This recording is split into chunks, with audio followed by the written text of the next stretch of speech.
Chelsea transfer news is never boring. Joao Felix has got an inquiry from AC Milan to take him on loan. Chelsea have got a firm stance. Furthermore, Gittins and Garnacho, according to Ornstein, are top of Chelsea's list, and Chelsea are actively going to look at one of them. Furthermore, Viega potentially leaving, we need coverage. It looks like Ajax's Hato is head of the table of the replacement for Viega. And we need to preview Chelsea versus Wolves at Stamford Bridge, because Enzo Maresca comes out and has basically thrown the directors under the bus. He's explained why Chalobah was excluded. He's given us an update on the injury rumours where Enzo's out, Palmer's out, Lavia's out, oh, and one more is out at centre-back, and more with Reece James's latest injuries. But we need to talk about everything, we need to break it down, and we need to get into little details. Before we get started, hit that like button, it's the best way to support the channel. And secondly, subscribe. We are 270 people away from 39,000.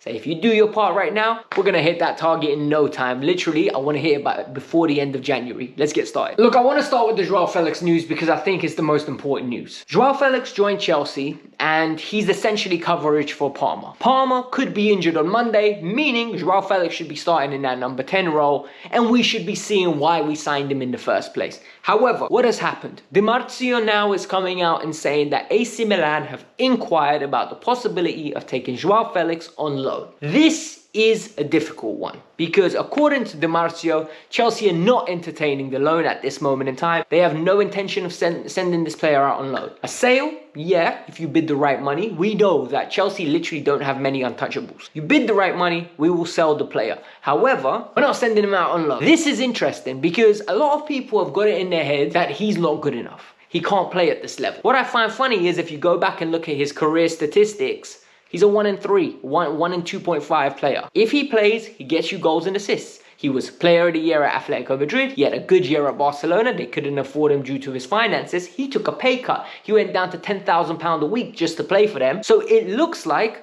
the player always attracts big clubs. Can't be a bum if big clubs consistently want to give him a chance. Chelsea had him and went back to get him back again. People gonna say, oh, they did it for Gallagher. Listen, if they did it to get Gallagher out, they would have bought me as well, okay? So let's cut the nonsense. The kid's got talent, we've seen it. The reality is now he needs a platform. My stance on this is simple.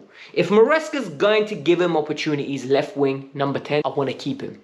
If Maresca's going to use him the way he's used him all year, where he's got 350 minutes played all season in the Premier League, send him to AC Milan and let me see him live when I go to Inter versus AC on 2nd of February live because I got my tickets, right?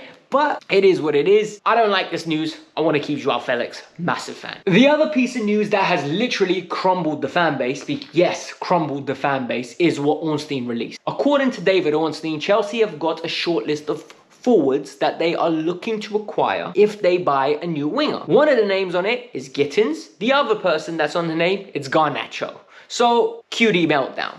First of all, Ornstein never said Chelsea have actually put a bid in. Ornstein has never said that Chelsea are actively pursuing him. He has actively said he's on a shortlist. Look guys, Chelsea do a lot of recruitment based on the fact they put numbers into a computer, it spits out the players that hit those numbers, then they look at the players, and then the scouts make decisions based off that. We know that's how football operates these days. What I am going to say is, I don't know enough about Gittins to say whether I like him or not. What I do know about Garnacho is he's just not of the level. He is 20 years old. His goal return is very good for a 20-year-old in the sense that he's a 1 in 3, 1 in 3.5. So it makes sense, the fact that the computer would spit him out. But we have the eye test, right? We've seen him, we watch him play. His decision making isn't great, he's technically not the best, but he has that marketability. Like, he feels like a big deal. The way Manchester United have branded him, you could see him sell a lot of t-shirts. So from a commercial standpoint, these lot are gonna love him. From a football standpoint, I've got no interest. With Gittins, I've seen clips, he looks great. I know he's got 7 goals this year in 17 games in the Bundesliga. He's putting up numbers, but is he ready? The one positive about this whole situation is Garnacho and Gittins, at this moment in time, both players have had 4 seasons of top flight football. Well, I think Garnacho's played 120. Gittins has played close to 80 games. This is so much better than what we've been securing, where Jackson's only had 1 season or half a season. Palmer's had no football, and like Noni had like 1 season or 2 seasons, and he was injured. And you're bringing in some level of experience, some level of expectation of these lot have played. We've got a bigger sample size. So for me, I'd prefer for them to continue doing this. If we're buying young players, at least make sure these lot have played a certain amount of minutes where we kind of know what they're like at first team football. That's my personal experience. Ben Jacobs gave us a very good indicator on a potential replacement for Renato Vega. So Renato Vega might be leaving Chelsea Football Club. We know that Dortmund are really interested in the player. They just don't want to pay the money because they're broke boys. Viega is basically taking a U-turn and said, if I'm not leaving on a permanent, I only want to go on a loan and I want to be back and I want to have my future at Chelsea. But Ben Jacobs has said Chelsea are looking at Ajax's Hato. The guy is very good. Like the clips I've seen of him, the games I've seen of him, just looks very composed. For an 18, 19-year-old, he looks like a very good player. So he's a left centre back that can play left back and can tuck into the midfield. Ring a bell? Yeah, Viega.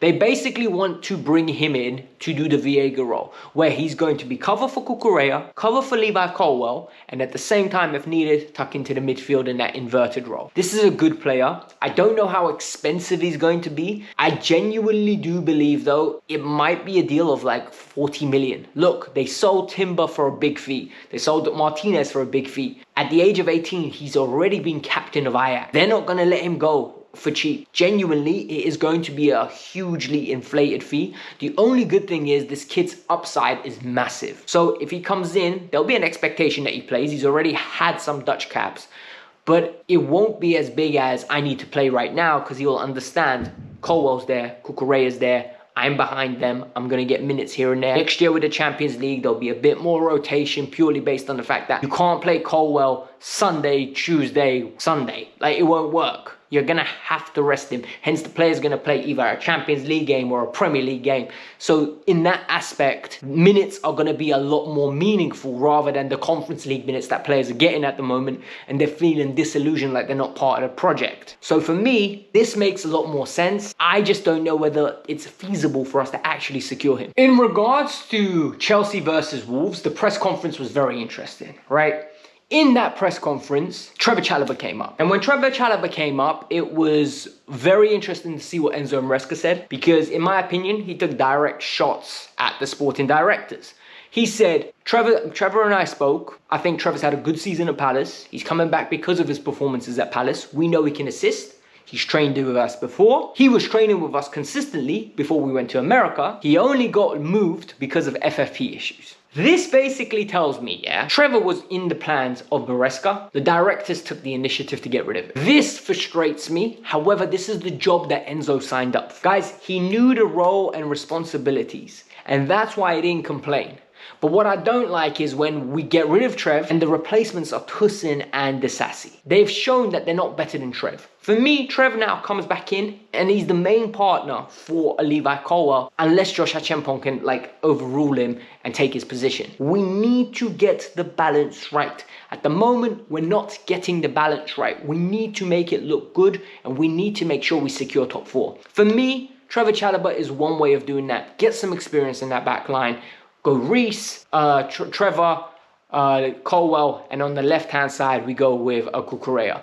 All of a sudden, there's experience, there's game time, a little bit more order in this team. But it is what it is. I can't wait to see what happens. What I found very interesting is what Enzo Maresca basically said about the injured players, right?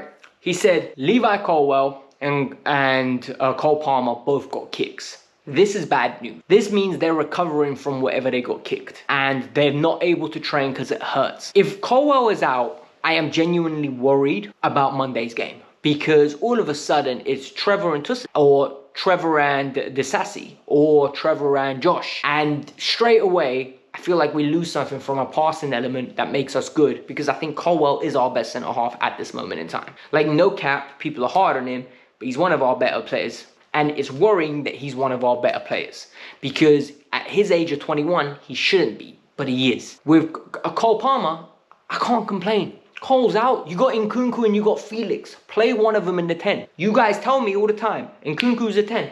Play him. Let's see what he cooks up. Genuinely, let's see what he cooks up. Or start Joao, and I'll tell you now, he will cook something up for us. We will have a good performance from Joao. Put him next to a Noni Madueke on the other side, a Neto. We will cook in that game. But it is what it is. The other two that I'm a little bit more worried about, and this is genuinely a big worry of mine, Romeo Lavia and Enzo Fernandez are out with muscle fatigue. Enzo's played too many minutes. Enzo is consistently playing too much football, and we need coverage. Cassidy hasn't been used. Keenan Drewsbury Hall has basically been signed for vibes. Carney Chukwuemeka's been isolated, and Enzo's playing every minute of every game. And then on the other aspect, Lavia came back, and after, what did he play? 45 minutes?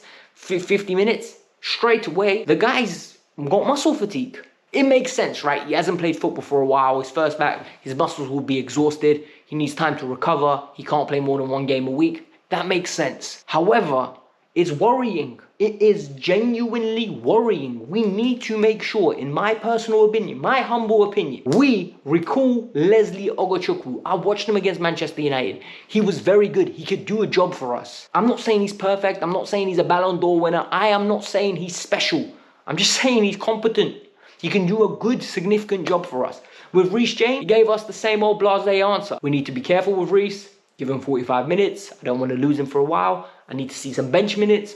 And for me, I totally understand it. You don't want to lose Reece James. He's a special player. He is a phenomenal player. However, we need players that we can count on. Malo Gusto most probably will start against Wolverhampton, and we will use him for the overlap. And I think if we start Josh, I want Malo protecting Josh a bit more. But it is what it is. This was the Kavkas View. If you lot enjoyed the video, hit the like button, subscribe to the channel. And over here, go check it out. Bayern Munich's sporting directors basically confirmed that the Nkunku deal is broken. They're not interested in him. It is a full breakdown of what happened. Go check it out. Bye.